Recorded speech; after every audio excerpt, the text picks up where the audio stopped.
Snow fell gently over Willow Creek the night 8-year-old Lily Harper placed the first ornament on the Christmas tree. The house felt too quiet, too hollow, too cold, nothing like the Christmases her father used to fill with laughter. Her mother, Emma Harper, tried her best to smile, but the grief still clung to her like frost on the windows. It had been exactly 1 year since Lily's father, Daniel Harper, passed away in a tragic car accident. He was the kind of man who believed Christmas trees had souls who talked to them, thanked them, touched their bark gently before bringing them home as if greeting an old friend. He always said, "A Christmas tree remembers every family that loves it." Lily never really understood what he meant. Until this year, when she plugged in the lights, something strange happened. The tree glowed not the normal soft yellow of Christmas bulbs, but a warm, pulsing light that felt alive. Lily blinked. The lights flickered again, as if responding to her heartbeat. The ornaments began to sway though there was no breeze. "Mom?" Lily whispered. "Yes, sweetheart? Did you turn on something else?" "No, honey. Just a tree." A small silver bell ornament, Daniel's favorite, began to ring on its own. Emma froze. That's not possible." Then Lily heard it. A soft whisper. Faint, gentle, familiar. "Lily." She stepped back in shock, her small hands trembling. "Mom!" Someone said my name. Emma shook her head, fear and hope fighting in her eyes. "It's just your imagination. It's the first Christmas without your dad, sweetheart. Our minds do strange things when we miss someone." But Lily knew it wasn't her imagination. Every night after that, the tree lit up on its own. The lights glowed brightest when she cried. The branches bent as if reaching toward her. The silver bell rang whenever she asked her father a question in the darkness. And slowly, Lily began to believe the impossible. Her dad had come back to her. Not as a ghost, not in a dream, but as the Christmas tree standing in their living room. What she didn't know was that the tree wasn't just watching over her. It was trying to warn her, trying to protect her, because something unseen was coming for the Harper family. And only Daniel, trapped inside the body of a Christmas tree, could stop it. The first December since Daniel Harper died opened like a wound that would not stitch. Willow Creek dressed itself in holiday finery, windows rimmed with frost, porches hung with garlands, twinkle lights strung like constellations. But at 142 Rowan Lane the lights looked wrong, as if someone had placed them too carefully and then forgotten why. Inside, Emma Harper moved through the house with the mechanical care of someone performing a ritual she no longer believed in. She put sugar in the jar, tied the same red ribbon on the holiday napkins, reheated last year's bread pudding recipe she had sworn would salvage something of the season. But the silence in the rooms where Daniel had been was thick as velvet. It caught at her throat. She hurried through tasks as if speed could outrun the ache. Lily watched her mother from the bottom step, clutching the satin ribbon of an ornament box like a talisman. She was 8, with her father's wide eyes and her mother's small, practical hands. Children that age carry grief oddly less like a physical weight and more like a new rhythm to live with. Lily had learned how to fold the rhythm into her days: school, piano practice, the geometry of small consolations. But when December came, the geometry shifted. The house felt like a place that had been altered by an invisible hand, a room measured differently because the person who set its center had gone. "Do you want to help, Pumpkin?" Emma called, smiling the way you smile at a cloudy sky to convince yourself it might clear. Lily nodded and climbed into the attic, where the box had been kept since last winter. The attic smelled of cedar and old paper and Daniel's cologne, an odd ghost of memory. She pulled the box down, set it on the floor, and carefully lifted the lid. Each ornament came out like a sentence from a story she didn't know how to finish. There was the small wooden train Daniel had carved in the summer he taught himself whittling. The paper star they had made together when Lily was 5.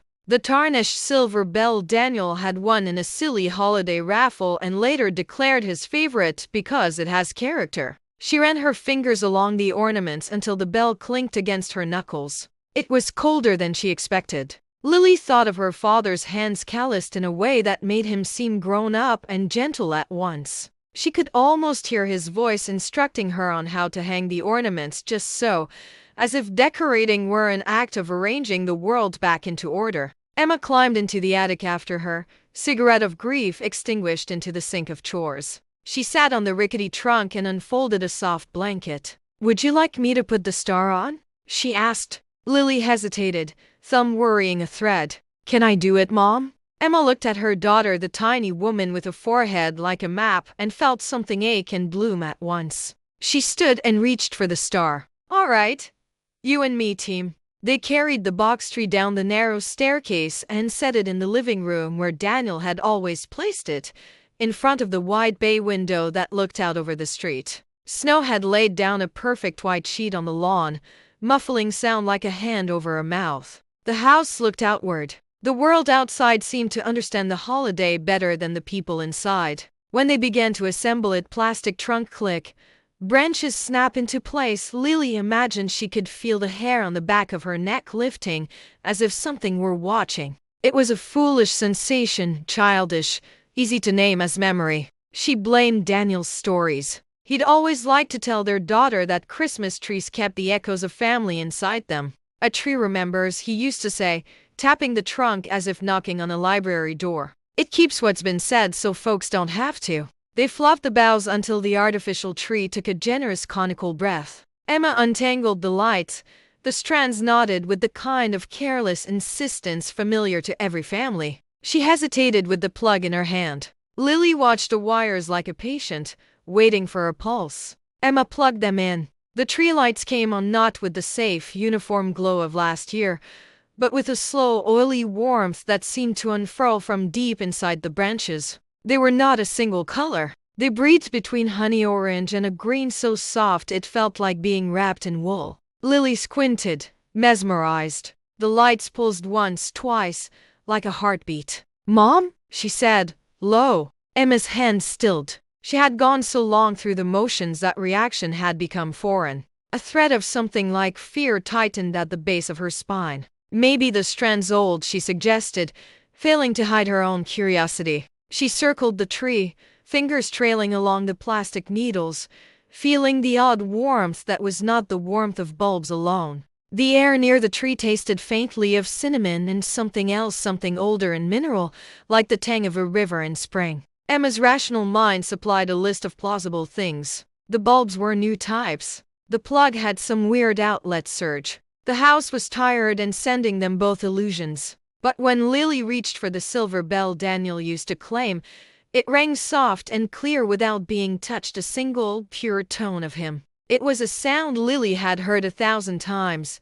The bell's small, steady apology and joke, the noise that had once rung when Daniel turned to the world with a ridiculous grin. Lily looked at Emma. Her mother's eyes had gone wet, suddenly luminous. She opened her mouth to laugh, to scold the house for being sentimental, to blame memory. Then a whisper slipped through the room on something like breath. "Lily." Lily's hand froze mid-reach. The voice was so thin it might have been the house settling, or a memory that stepped off a ledge and landed. But it carried the curve of the name in a way that made Lily's stomach flip.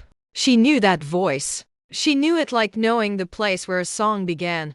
Low, kind, with that small cadence that turned ordinary words into jokes. It was the voice that had said pumpkin for the first time, that had taught her to whistle into her hands and blow away fear. She turned slowly. The room did not look different, except that the tree seemed to stand straighter, as if lifted by some small pride. The light spurred on like something breathing. Emma's lips trembled as she whispered, "Dan?" They both laughed then, a short, incredulous sound that tried to push fear into corners. Emma held Lily close. "We're both tired," she said, and tried to make the phrase mean something more practical than the hollow it held. But the tree kept whispering. Not the bell this time. There was a newness to the sound, a layered softness that made the hairs on their arms stand up. It sounded like words pushed through needles. Lily could swear she felt the brush of a twig against her cheek. That night Lily slept poorly. Each creak of the house turned into a possible telling of the secret. She imagined the tree watching her as she dreamt.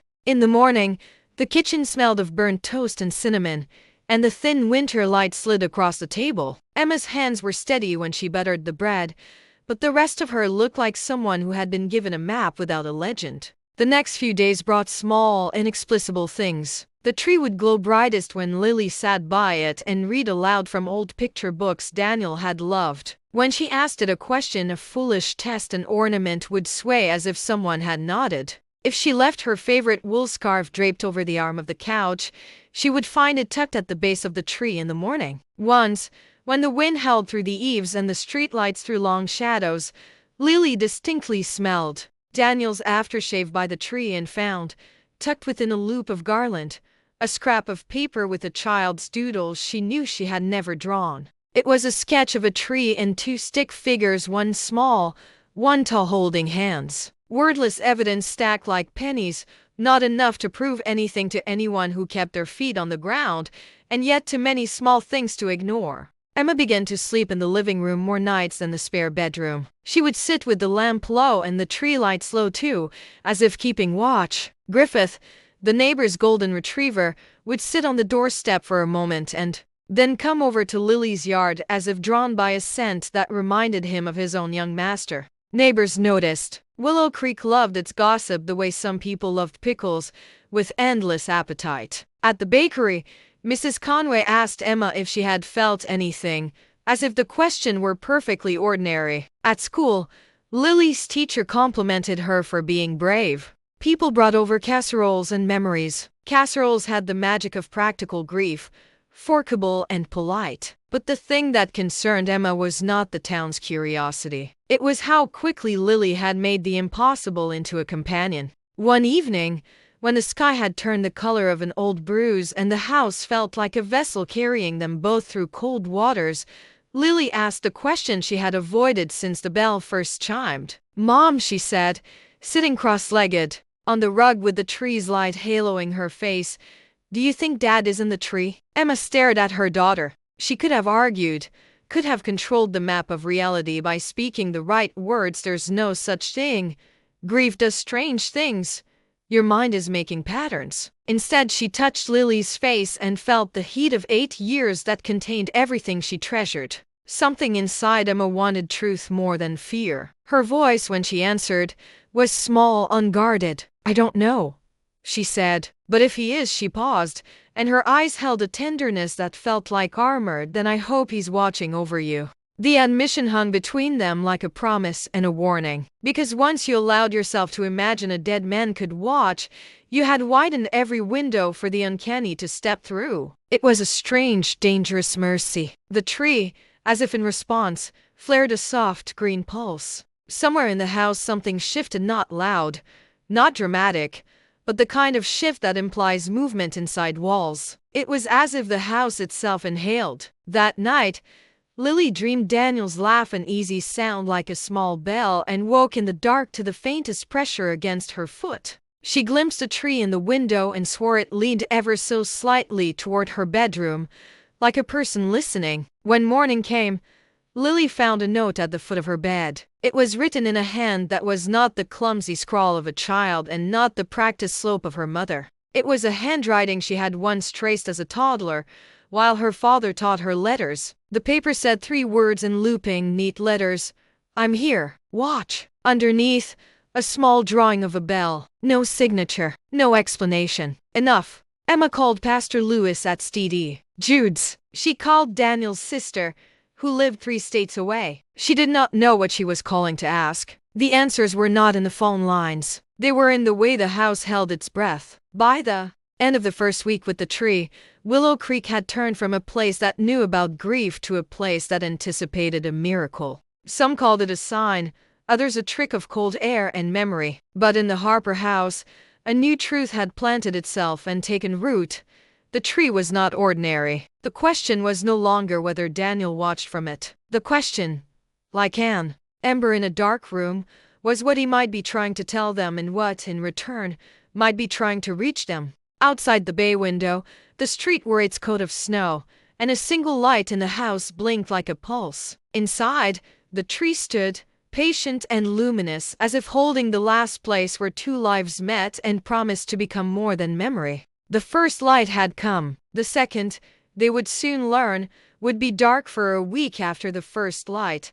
Life at 142 Rowan Lane fell into a curious rhythm of ordinary chores and impossible smallnesses. Neighbors brought casseroles. The school sent home art projects that smelled faintly of glitter and glue. The bakery across Main Street offered Emma 2 loaves free, their owner insisting that comfort would be found in warm bread. The town hummed with speculation and offered its versions of miracle as if it were a seasonal sport. At home, the tree grew more than branches. It taught them a language of signs. Sometimes the language was tender. The bell chimed when Lily hummed one of Daniel's old nonsense songs, the ornaments realigning into patterns that made Lily laugh with private glee. Sometimes it was urgent. A shard of broken bulb flung into the street the moment a service truck with no license plate idled by their curb. The tree's lights pulsing in a quick, sharp Morse that left Emma's palms cold and fingers trembling. Once, when a stranger knocked at the door asking for repairs and carrying business cards that smelled faintly of cheap tobacco,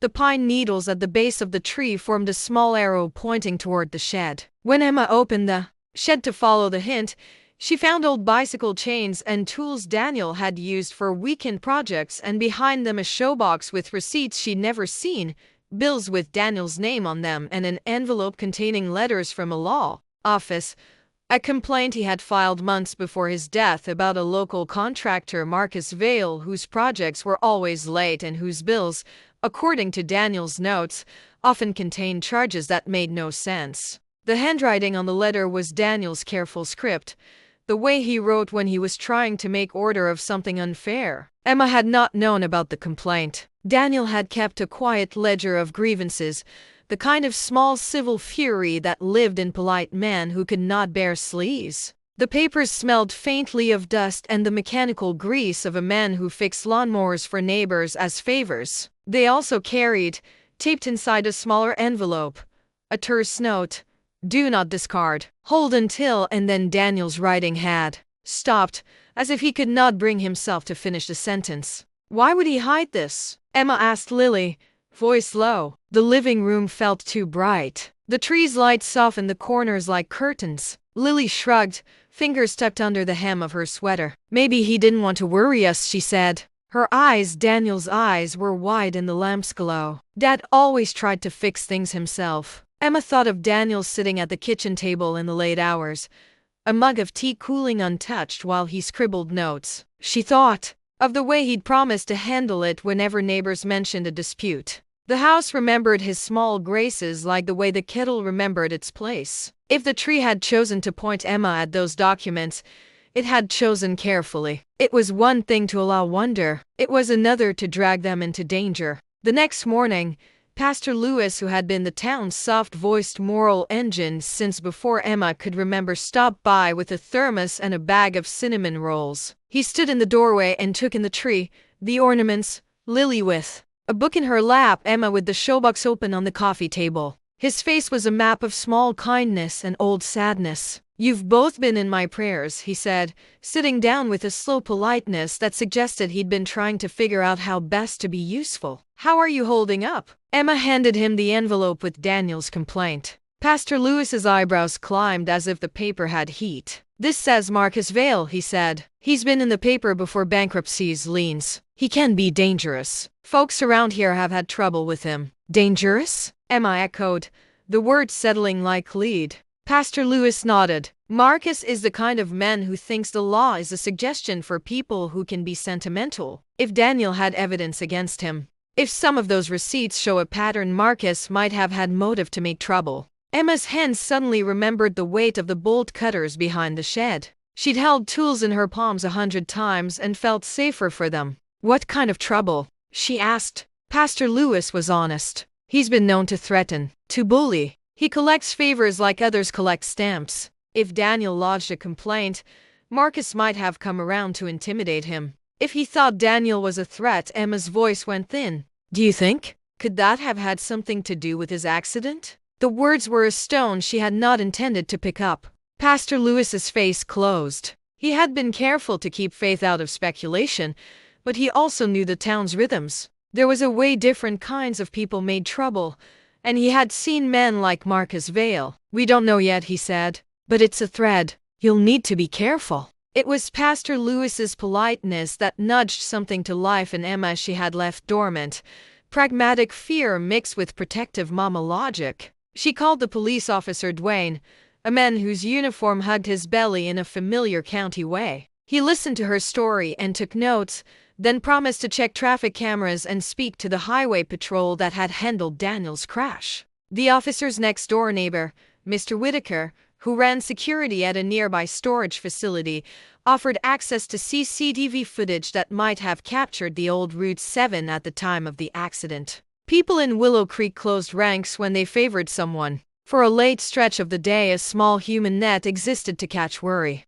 While the adults arranged cautious, legal probes, Lily made her own investigations in the way small children do, quiet and intimate. She sat by the tree with a flashlight and a stack of Daniel's things that had been tucked away in the box, a cassette tape of her father singing badly to a radio tune, a list of nuts he'd liked at the festival, maps with driving routes marked. She talked to the tree, the way a confidant is consulted. At first the replies were tiny, an extra candle blown toward her, the sound of the bell when she asked a question. But then she had an experience that made her sit very still and wipe her palms on her jeans as if the world had been reset. It happened on a Wednesday, when snow made the road outside look like a soft memory. Lily had been rehearsing a play for school and had left the script open on the coffee table. She asked the tree a question she had been carrying in her chest. Did Dad know Marcus? The silver bell chimed and then the lights dimmed until only a single bulb showed, a soft white pinprick. Lily's throat made a small sound. The tree's branches lifted like a hand pointing. Between the boughs, where ornaments clustered, something glinted, something metallic and shaped like a small key. Lily reached forward with a finger and touched it. The key was warm, as if it had been held recently. When she turned it over, she saw a tiny tag attached with a string. On the tag, in a hand she knew like the face of a clock, was written, Vale S1. She did not know what S1 meant, but she knew enough. It was a clue. Mom, she called, voice urgent. Emma came in from the kitchen, wiping a dish towel on her hands, and then froze when she saw the key. The same old steady fear rose in her chest, but it was now joined by a prickle she could access. Someone had been here, left something meant to be found. Pastor Lewis insisted they hand it to Officer Duane. The officer arrived with a couple of deputies, their breath making soft clouds in the cold. They bagged the key carefully, spoke of chain of custody like a ritual of trust. Officer Duane's face became interested in a way that was not casual. S1 might be a storage unit number, he said. We'll run it. That night, Emma slept in the living room with the lamp low and the tree a soft, luminous presence. She had decided quietly and with the particular stubbornness of the bereaved that they would not simply be victims of whatever could come. She put the showbox of receipts and the key under the couch cushion she used to kneel on when she scrubbed the floor. It felt foolish, a superstition hiding evidence under cushions, but it was also a kind of prayer. While Willow Creek debated angels and miracles over pie, a man named Marcus Vale was having a conversation that made other men listen. He owned a repair yard on the outskirts, an ugly place of rusted trucks and promises retracted. Marcus's face was the kind that rooted sympathy elsewhere. The scars along his jaw were part history and part percussion. On a chipped formica counter he set a cup of bad coffee and read a small brief that made him grind his teeth. There was mention of a complaint filed by a Daniel Harper, wording that suggested threats to business. Marcus did not like being threatened. How'd he get my name? Marcus muttered. His answer came in the shape of a man he hired, Julian Pike, thin, pale, with eyes that looked like a pair of bad luck. Julian had a way of being invisible and of making invisible things visible, sliding a padlock, reading a ledger, leaving a message on the back of a bill. Marcus saw usefulness in him. Find Harper's house, Marcus ordered, pocketing a photograph of the tree on their neighbor's window. Somebody had taken it. Marcus didn't know who, but it offered enough. Find what he buried. If the complaint costs me, we make it disappear. Julian nodded once, a small, efficient tilt. He had worked for men like Marcus in cities with worse morals and worse laws. The snow did not worry him. The town did not. He had a list already: storage units to check, odd corners where people put what they did not want seen. Julian arrived in Willow Creek like a smudge at the edge of a postcard. He rented a room at the inn under an assumed name and walked the sidewalks with his hands in his pockets, eyes drinking addresses. For 2 days he watched the Harper house from across the street, a long way off with a newspaper folded in one hand. He was careful. He kept to the shadows of other people's lamplight. He wanted one thing: the showbox, the complaint, the ledger, whatever Daniel had that could be used to make Marcus's trouble vanish or to make Daniel's warnings bite. The tree watched him. On the night Julian crossed the Harper lawn, thin footsteps swallowed by snow, the tree pulsed furious green. The bell began a clang that was louder than before, whole tones chiming like a clock box. Lily woke and pressed her ear to the floor. She saw the shadow move under the curtains and felt the house tighten as if it were holding its breath. Emma sat up in bed for the first time that night, fully awake. Pastor Lewis, whose church spire cast a thin, safe shadow over the town, stopped by because he had been awake worrying and got the feeling that some other worry needed a human to meet it. Julian moved with the cold professionalism of a man who has learned to be careful with other people's lives. He made his way to the back door and found it locked. He moved to the shed, tried the padlock and then the side window. The tree's lights flared bright and then cut out, and somewhere in the house the smoke alarm began to chirp as if on a schedule. Julian cursed under his breath and bent to listen. At the sound, a dog, Griffith,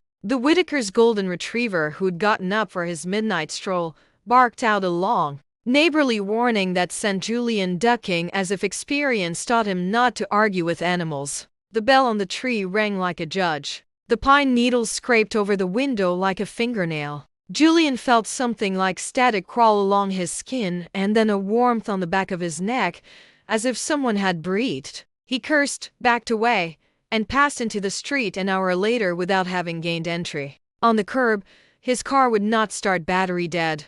A small, humiliating failure. He spilled his coffee in frustration and walked away like a man who had not yet accepted being thwarted. Inside the Harper house, Emma and Lily slept badly and then slept a little the next day because the world had done something they could not wholly understand. Officer Duane's call came in the afternoon. Camera footage of a man circling the property, a shadow caught at the edge. It was Julian, his profile clear for a few frames, his hands tucked in his coat pockets. The officer's voice was calm over the line. "We've got him on camera," he told Emma. "We'll keep patrol a little heavier around here." When Emma hung up the phone, she looked at the box of receipts and the key. She placed the key in her hand and then, without really thinking, slid it into the small pocket of Daniel's old jacket she kept at the back of the closet. It felt like an offering, something she could give to the house or to whatever spirit waited in the pine boughs. Lily watched her do it and felt the first small, fragile blooming of the kind of faith that carried people through storms. It was not the kind that denies fear. It was the kind that arranges the fear like firewood and decides to build a fire anyway. Outside, snow began to fall again, soft and considerate. Willow Creek did what it always did when danger came in small shapes.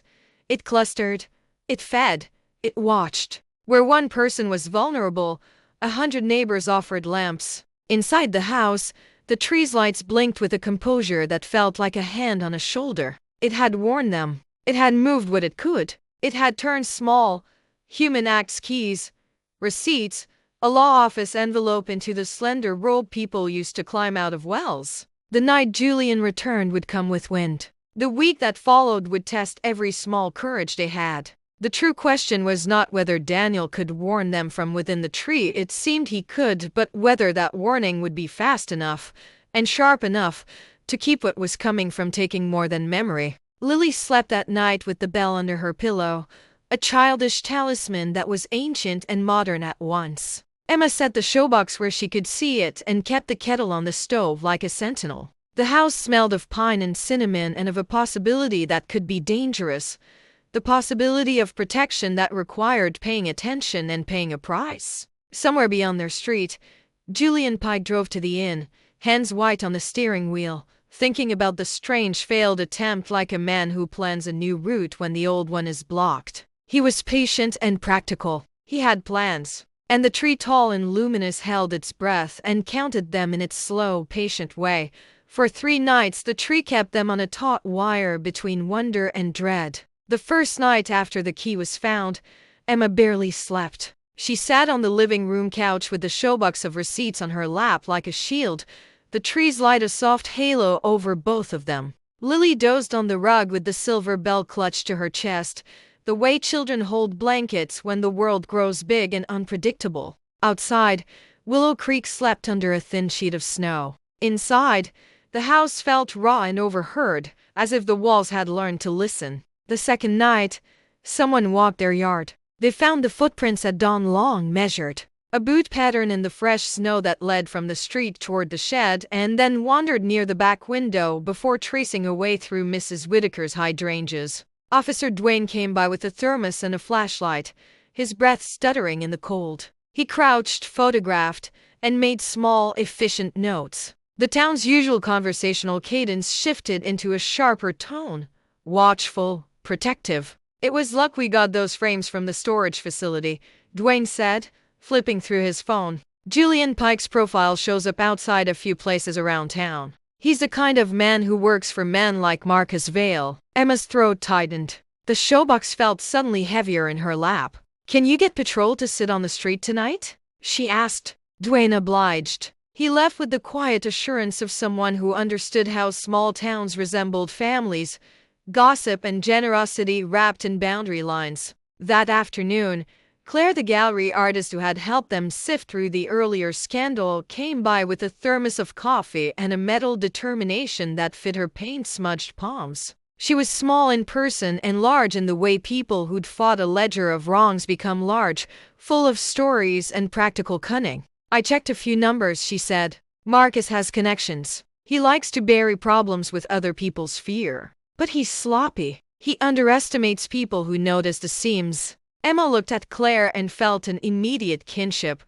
Both women had been left to pick meanings up from other people's choices. Claire's eyes were sharp when she studied the receipts splayed across the coffee table. "This ledger, these charges, some of them are coded. Someone was hiding payments. If Marcus felt exposed, he could have tried to intimidate Daniel. That's motive." "What about the key?" Lily asked, tugging the edge of Claire's sleeve. At 8, she was a small strategist, sensing patterns adults pretended were invisible. Claire smiled at Lily like she'd met a co-conspirator. "Keys open things. Someone wanted you to find it. Or someone wanted you to be frightened by finding it. We need to know which." That evening, the tree's language changed. The light's pulse not in accidental warmth but in a precise rhythm, short, long, short like someone tapping a code.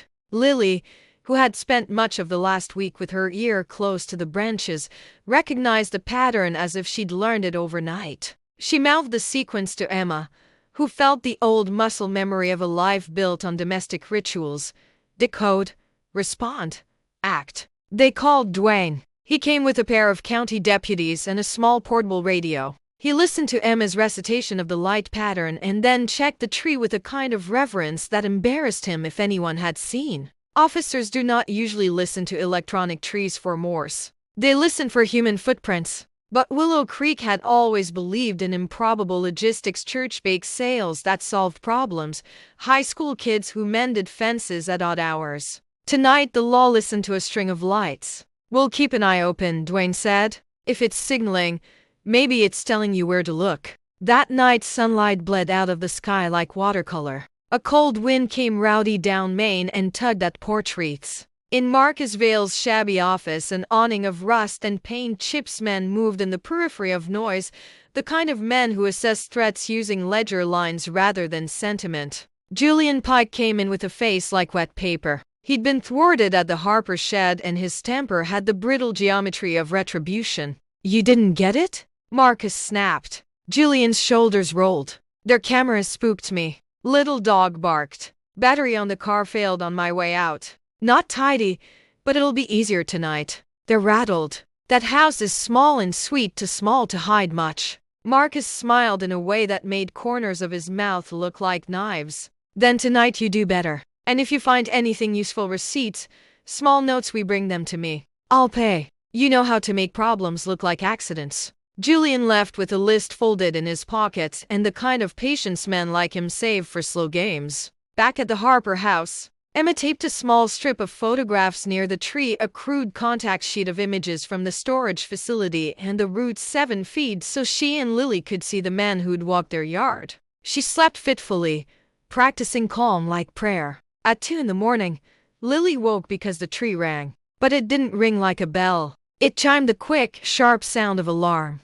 The lights stuttered and then held in a single, hard white. Something scraped the window at the back of the house. A shadow moved past the living room curtain. Emma was awake before Lily reached the couch. Her feet did not stumble. They carried the certainty of a mother who knows the exact dimensions of danger. She moved like a reed, quiet and decisive, toward the back door. The tree's branches trembled as if recognized. Outside, a man leaned close to the glass and tried to peer in. The porch light cast his shape long and thin. He must have seen the papers, or maybe he'd come because the rumor of something hiding in their house baited him. Men like Julian come for two things: proof and profit. The man turned the lock. It was the shed door, not the back door. He went small now, to where people keep tools and memories, to where Daniel's small life had collected its defenses. The house sounded like a living thing then, the way floor planks complained and the radiator sighed. The tree flared bright, small angelic blades of light, cutting the room into shards. Lily pressed her forehead to the glass and saw the silhouette of a man rummaging under the porch eaves. "Call Dwayne," Emma hissed. Lily fumbled the phone, hands trembling but quick. Officer Dwayne answered on the second ring, voice sleep rough and immediate. Emma's whisper collapsed into the line. A man at the shed, the lock being fiddled, the porch light cheerless. "It's on the way," Dwayne said. "Stay inside. Lock doors. Don't confront him." The man Julian worked with a slow, professional patience that came from years of doing wrong things without remorse. He crouched near the ragged padlock, probed the mechanism with a slim tool. Then the tree went white-hot. The bell clanged like a struck anvil and the back door clicked. Something mechanical inside the house tripped a wire or a sensor and sent a chime. Julian snapped his head toward the noise, hands frozen on the padlock. He should have fled. Instead, he crouched lower and worked faster. At that moment, the Whitaker's golden retriever, Griffith, crossed the yard like an insolent bullet. Dogs sense things adults forget, shifts in scent, the tiny vibration when an intruder's foot presses a particular board. Griffith barked until his lungs hurt. Julian cursed, jerked up, and ran. He hit the street and bolted toward the inn where he'd rented a room, breath cutting through the cold. His car coughed and refused to start there too. He abandoned it with a fed-up curse and kept moving until he melted into Main Street's night. In the morning, Officer Dwayne's patrols had a presence that tasted like comfort. Julian's car had been towed from the curb. The deputy took a print from a discarded glove and by noon ran a check. Julian Pike had a list of misdemeanors and a string of shabby jobs. He was a lever man, useful for men willing to spend his loyalty. Dwayne promised to follow the trail. When the radio in the squad car buzzed, Dwayne's face closed into professional gravity. "He's got a past," he told Emma later, leaning on the kitchen counter. "People like Marcus hire men like Julian. But Julian's sloppy. He's a step away from being useful and 2 steps from being caught." Emma let herself believe, a little. Belief is a practical thing. It organizes action into motion. She called Claire and Pastor Lewis and sat with the showbox of receipts, the green tree key in a small bowl like an idol. They made lists: who to ask, what cameras to check, which friendly hands would sit in the living room for a night when Lily slept. At dusk the next day, Claire came with gloves and a pair of contacts in her mouth like war paint. She'd spoken to someone who worked at Marcus Vale's yard, a man who liked to boast and drank his boastfulness like coffee. The man said there had been conversations in the yard the week before, names passed like currency. Marcus was nervous. Marcus wanted control. "We're not only fighting one man," Claire said. "We're fighting a network. People who think they can hide shame behind other people's silence." Emma's jaw clenched. She thought of Daniel's quiet ledger, his worn hands, the way he tried to fix things with his head down. She imagined him in a small courtroom asking for small justice and being smiled away. "Then we don't let silence be the answer," Emma said. "We keep the lights on. We keep each other awake." The tree, it seemed, agreed. That night it blinked a message like punctuation short. insistent flashes that led Emma and Claire to the old filing cabinet in the shed. Nestled in the bottom drawer, behind oil rags and a stack of dented tins, they found a police citation Daniel had kept, a small form with case numbers and an investigation that never fully closed. Someone had stamped it with a red ink hand, invoice paid. The payee was a shell company. The payment trace led to a P.O. box in the next town. Claire looked at Emma, a new map forming. That's something, she said. That's a lead. They brought the form to Officer Duane, who forwarded it up the chain. Marcus's shell companies were not invincible. They had accountants who made mistakes and clerks who dated things wrong. People like Marcus, who thought themselves clever, sometimes built networks based on the assumption that others would not look. On the fourth night, the tree pulsed a soft, steady green. It was less code and more insistence to halves of a sentence. Stay alert. Help will come. Emma sat beneath it and imagined Daniel's voice like a thread that could be followed. She thought of the green key and the date engraved on it, December 24, and felt both dread and the small steady flame of purpose. Whatever game Marcus Vale played, they would answer it with light and with witness. Outside, the town slept foolishly cozy, not fully knowing yet that the trouble moving among them had sharpened into a form that would not be soothed by casseroles alone. Inside the Harper house, the truth kept unfolding in small practical reveals: keys, receipts, footprints, and finally a line of evidence the police could pursue. But there was one fact the town had not yet accounted for, a fact the tree had known all along. Someone out beyond Marcus's reach had noticed the tree, had seen the way it pulsed in the Harper window, and had thought of other things that glow: power, attention, danger. Not all eyes are kind. Not all men who are stopped by a dog and a dead battery give up on what they want. Emma folded the receipt into her palm like a talisman and set it on the coffee table. Lily lay at her feet, asleep with the bell tucked to her heart. And Emma thought of the small list of things she would do for Daniel.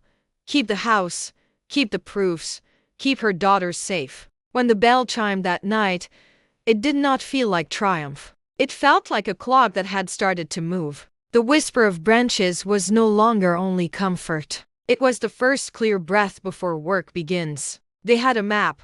They had a patrol. They had neighbors who would watch porches and dogs that would bark. They also had a tree that could warn them, that could find a key, that would ring like a man insisting on being noticed. The test, Emma knew, would not be whether the tree could protect them once. The true question was how far they were willing to go to follow what the tree revealed and what it would cost to turn light into action. Outside, a car idled with a man behind the wheel and a plan in his pocket. Inside the house, the last light blinked steady and patient, as if counting down to something that could no longer be postponed. And when Julian Pike finally put his palm to a radio in a motel room and said, "We try again tonight," the tree's branches shivered in sympathy, aware, as only a witness can be, that some doors open only when someone has the key and the courage to use it. The green key under Emma's pillow had become a small, private compass. She held it in her palm at odd moments while she made coffee, while she paced by the bay window, and each time the metal felt warmer, as if it had soaked up some of the tree's glow. It hummed with possibility and warning both. December tightened the days. Willow Creek traded ordinary evenings for a sense of waiting. Lamps stayed on later, porches kept their rotors of light, and neighbors took shifts of watchfulness as if the town were a single, knotted family. The patrol car that idled at the corner of Rowan Lane was less theater and more comfort now. Officer Duane, who had a habit of being practical and honest, checked in twice a day, his breath in the cold sounding like a metronome for small braveries. Emma had not slept through a whole night in weeks, but she moved through days with a fierce, forward-facing calm. The showbox of receipts remained on the coffee table like a talisman. Claire and Pastor Lewis stopped by often, bringing thermoses and legal instincts, Claire with her network at the gallery and Pastor Lewis with his way of arranging people into teams of care. The town's slow kindness had become a scaffold under which Emma could stand. The tag that Lily had found, the tiny scrap tied to the key reading Vale S1, brimmed with meaning. Officer Duane had run the tag through the county database and found a storage facility on the far edge of town. Vale Storage. S1 matched the facility's unit numbers. The implication had been ugly and simple. Marcus Vale owned more than a repair yard. He hid things in boxes and numbered them like accounting, and sometimes people paid to keep secrets in his units. Storage units are where people put their sins when they don't want to face them, Claire said one afternoon, kneading her coffee mug in both hands. We need to see what's in S1. Dwayne was reluctant to act without a warrant. Good police did not trespass because curiosity or fear demanded it. They worked rules because rules, however imperfect, protected everyone. But the evidence, the key, the tag, Daniel's complaint, the odd payment trails had begun to build a frame. When Dwayne called his sergeant, the sergeant grumbled but authorized a search with probable cause. Marcus Vale's name in print was enough to open doors, and the sheriff's office had been embarrassed by earlier sloppiness that had allowed small predators to circulate. This town had the kind of institutional memory that demanded correction. They planned the entry like a small mission. Dwayne insisted on procedure.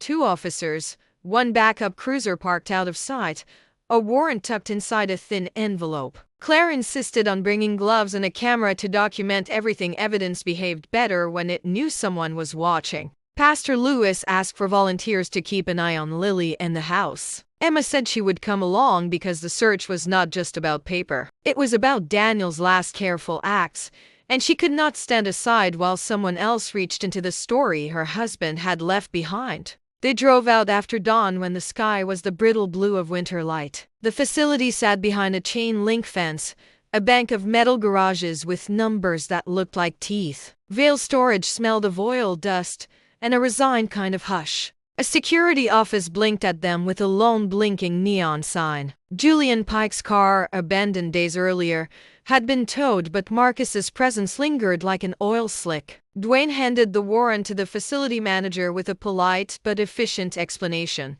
The manager, a man with soft eyes and a habit of surviving by looking away, agreed to show them S1. He drove the rusty key through the big padlock at Unit S1 and swung the metal door open. What waited inside was not a single cardboard box with receipts. It was organized, a shelf of crates, weatherproof filing boxes, a small chest arranged with a fastidiousness that suggested someone had planned both concealment and retrieval. It stung in a very domestic way to see Daniel's handwriting on a folder tucked among the others, neat, slanted, a familiar ordering. Claire took photographs while Dwayne and another deputy cuffed a pair of hands away from a photograph on the wall. Marcus Vale's, younger and cleaner, a man who may have once believed that civilities could conceal realities. The files in the unit included invoices, a ledger of transactions, and cracked between layers of grease-stained packing an envelope labeled with a phase name Daniel had used in his notes. Harper, do not lose. Emma's fingers shook as she reached for the envelope. Inside, she found what she had feared and what she had hoped for. A paper spool of names and dates, receipts for payments gone through a shell company, and a small voice recorder the size of a matchbox. The recorder's tape had a timestamp, a clipped audio of a voice with the oily cadence of Marcus's, an argument over money, a demand that someone make this vanish, and then in a softer moment a man apologizing and offering hush money. It was not a confession of murder, nothing explicit and bloody, but it was a web of extortion and concealment that could implicate him in intimidation and obstruction. Claire squeezed Emma's shoulder. This is what we needed. Not everything you want, but enough to make a case. Emma's relief was immediate and sharp, the kind that left a sour taste. Proof rearranged grief into something that could be used. It also made the hazard real. People who hid things in metal lockers didn't always stop there. They retaliated. They bagged evidence, cataloged items, and took samples of the ledger. The deputy on duty called for a tow on a truck listed in the ledger and for a forensic team to check digital traces. Dwayne's face was tired but controlled. This was why he had taken the job. The work that meant a messy human thing could be turned into a document and, if justice aligned, a remedy. They left S1 with more than they'd brought, but not without a small, brutal cost. Outside, an unmarked van idled several lots over. 2 men in dark coats watched from the driver's side as the facility manager closed the gate. Dwayne had noticed them and had logged their license plate. The men were gone when he pulled the patrol car out, vanished like smoke. That detail lodged itself in Dwayne's throat. Back at the Harpers' living room, the house felt cracked open by the morning's work. The tree, innocent and luminous, seemed to breathe easy for a moment, as if relieved. Lily ran to the door when Emma and Claire returned, breathless with questions. Emma knelt and hugged her daughter until Lily squirmed. "We found a lot," Emma said. "We found things that could tell us who was paying for quiet." Lily put the silver bell to her ear like a translator. The bell chimed once gently. It felt like approval. They sat and read receipts like sutures. Who had paid whom and when, how money had flowed, the thin arteries of corruption. On one of the folders, taped and folded, Emma found a handwritten note in Daniel's hand. "If we need proof beyond paper, use the recorder." Beneath that was a shorthand list. Names: Truck P. O. Box Safety Deposit. December 24th. Emma's pulse doubled. The green keys date December 24 had not been arbitrary. Daniel had not only warned them, he had been planning forward, anticipating steps someone might take if he vanished. The small, precise thread he had left was not only a ledger, it was a plan for survival and testimony. They called Dwayne and asked him to cue the recorder for forensic analysis. He promised. He also promised one thing else: extra patrols and a temporary injunction on anyone associated with Marcus Vale from approaching the Harper property. The sergeant, tougher and less sentimental than Dwayne, arranged for a protection detail for a few nights. It felt like a small fortress, but the presence of the unmarked van and the fact that Roman numerals in the ledger matched a P.O. box in the next county suggested the problem was not yet solved. Storage units and ledgers could be documentation. They could also be distractions placed to mislead. The world Dwayne had been poking at had layers, and criminal networks were not tidy. That afternoon, when they listened to the voice recording in Claire's kitchen, all three of them, Emma, Claire, and Dwayne, sat very still. The recorder crackled with dust and time, and then a voice came through. Marcus's tone, rough and practiced. Another voice, lower and fearful, Julian's perhaps. A third voice, quiet, which Emma recognized with a sick, sharp clarity as Daniel's. Daniela's voice was careful, its cadence the same one he used when he tried to break down an argument into manageable points. "We can't have loose teeth in the yard," Marcus said. "We pay. We hide. And if someone gets loud," Daniel's voice interrupted, calm but firm, "no one needs to get hurt. I'm asking you to do the right thing. Fix the invoice. In my town, I want things straight. You don't have to scare people." The other voice laughed, small and brittle. "Fix it with what? Money? You forget." There was the sound of a glass being set down. Daniel said something soft. Emma couldn't quite make it out on the cheap audio, but its tone was conciliatory and measured. The tape closed with a promise from Marcus to consider a solution. Later lines were muffled with static. What remained was context, intimidation, offers of hush, and a man pressed for options. It was a piece of the puzzle, but not the finale. The police could follow transactions, subpoena stamps, and prod the P.O. box. But Emma knew something instinctively. Paper could be forged, ledgers could be reordered, and men like Marcus were practiced in moving shadows. It would take the green key's final step, the thing Daniel had dated for December 24, to close the loop. That night, sleep moved closer for Emma like a bargain. She let herself do small kindnesses: a long shower, a bowl of soup, a late-minute call to Daniel's sister to tell her the progress. The tree glowed as if nodding in the dark corner. Lily slept with the recorder's box stacked beside her bed like a promise. 2 nights later, Dwayne called with quiet urgency. The P.O. box had yielded something: a forwarded bank notice tied to a small safe deposit box in the county bank, one that used P.O. box correspondence to mask physical possession. The bank records, dry and bureaucratic, were enough to pull a warrant for the safety deposit on December 24th, the date stenciled on the green key. Emma's stomach dropped in the specific way it does when an inevitable thing turns into fact. December 24th loomed like a horizon. Daniel had set that date intentionally. Perhaps he had believed they'd be ready. Perhaps he had hoped the tree would be now. Emma thought of Daniel's patience, of the way he'd always measured problems step by step. He'd planned the key as a map, Now they had to follow it. But Marcus Vale was not a man who surrendered to calendars. When Emma sat at the table with Claire and Pastor Lewis, the three of them spoke in low, careful tones. Claire wanted to put the story out newspaper, gallery contacts, pressure that might make Marcus twitch. Pastor Lewis wanted to hold community meetings and invite people to bear witness. Emma wanted the security that came from slow legal work and people on the ground. They decided on both: expose enough to make public scrutiny dangerous for Marcus, and work with Dwayne to hold a lawful, protected retrieval of the safety deposit box. They would go to the bank on December 24th with a warrant, with officers, with a camera, and with the recorder as evidence. They would not be theatrical. They'd be precise. The tree remained watchful. Its lights gave small nudges at odd times, an ornament sliding to indicate a paper, a bell chiming once when a name was spoken aloud. Lily listened and learned the cadence of the branches like someone learning a map.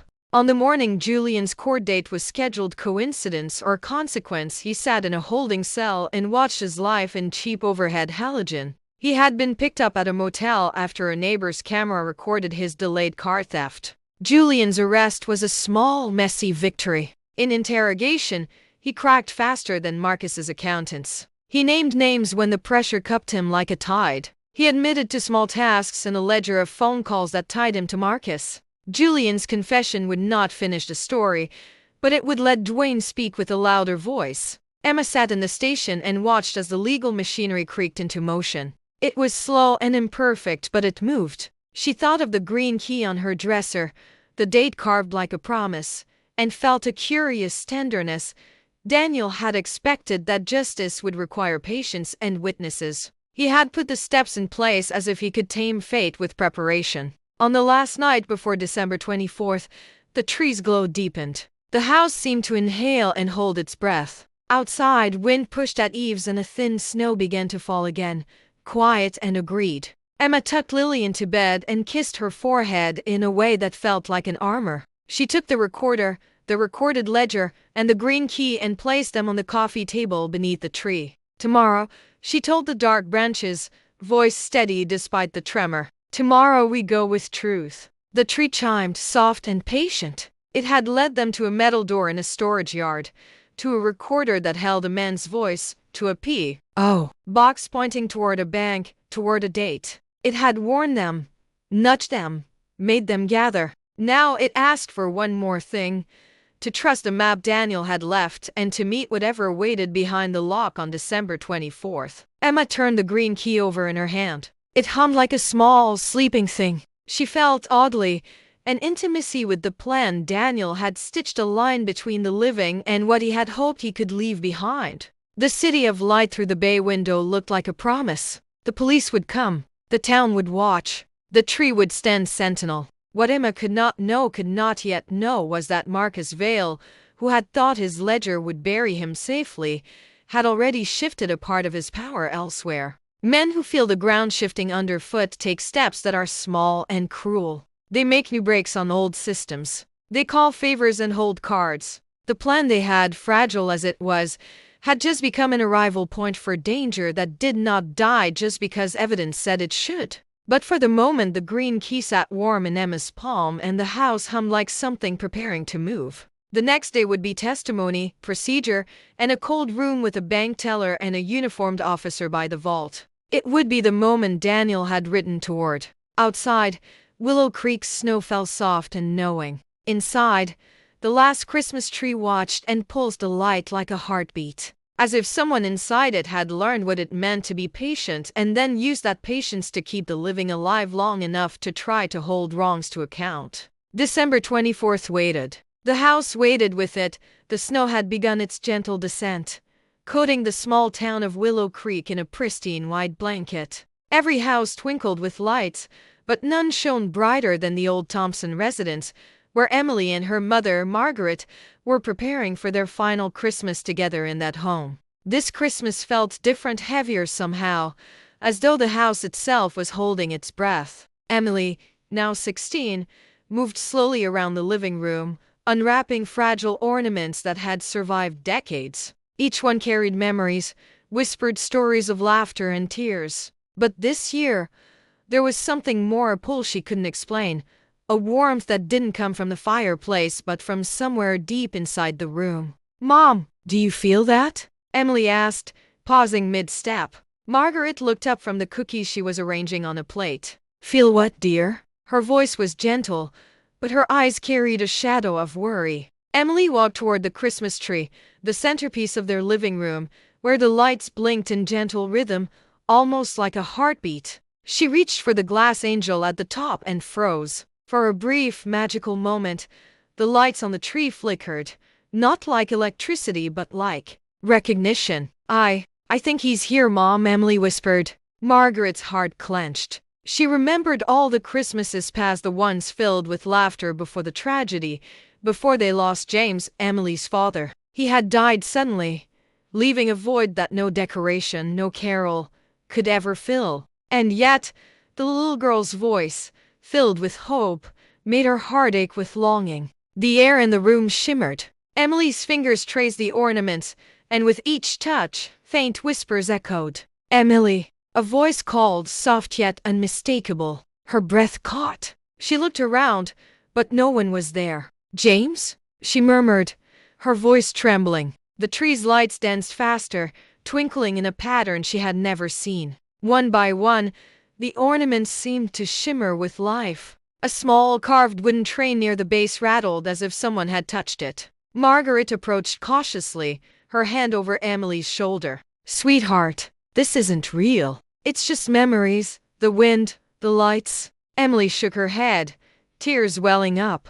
"No, Mom, it's him. He's here. I can feel him." The room went silent except for the faint hum of the Christmas lights. And then, a warmth spread from the tree outward, wrapping them both in a cocoon of serenity. Emily's eyes widened as she saw, between the branches, a figure forming transparent, glowing, yet unmistakable. It was James, not as he had been in life, but as a spirit, bound to the tree that had been their family's heart. "Emily, Margaret." The voice was gentle, filled with love and sorrow. Emily reached out instinctively. "Dad, I had to leave. To protect you both," James whispered. "There were dangers, things you couldn't see. But I've been with you every Christmas, watching, guarding, hoping you'd understand." Margaret's tears streamed freely now. She had spent years blaming fate, blaming herself for letting him go so suddenly. And yet, here he was, or at least,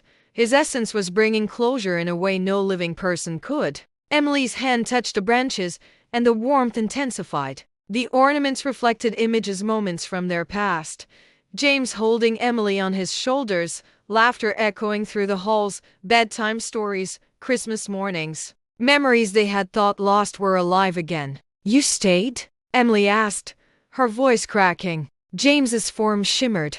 "I stayed in every twinkle, every light, every ornament. I couldn't leave you alone. Not yet." Margaret stepped closer, embracing Emily. "He's been here all along," she whispered. The tree's lights flared briefly, bathing the room in golden luminescence. Then, a gentle hush fell. The whispers faded, leaving only the faintest echo of James's laughter. Emily and Margaret held each other, hearts full, tears flowing, a sense of peace settling in. For the first time in 12 years, the house felt whole again. Outside, snow fell thicker now, each flake like a blessing from the past. The neighbors' lights twinkled, unaware of the miracle happening inside the Thompson home. But inside, Emily and Margaret knew this Christmas, James had returned in the only way he could, teaching them that love transcends life, that presence can be felt in memory, and that forgiveness is the true gift of the season. Hours passed,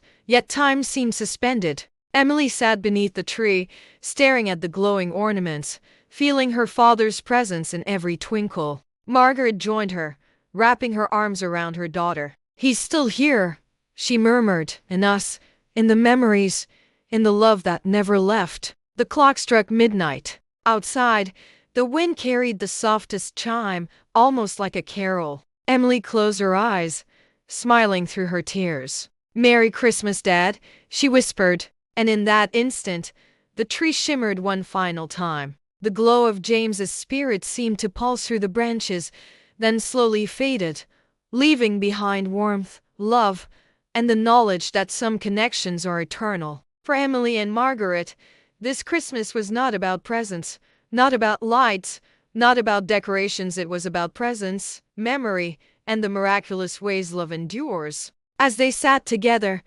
holding hands beneath a radiant tree, the world outside remained snowy and quiet. Inside, a family reunited not in body, but in spirit, healed, complete, and ready to carry the light of one final Christmas in their hearts forever.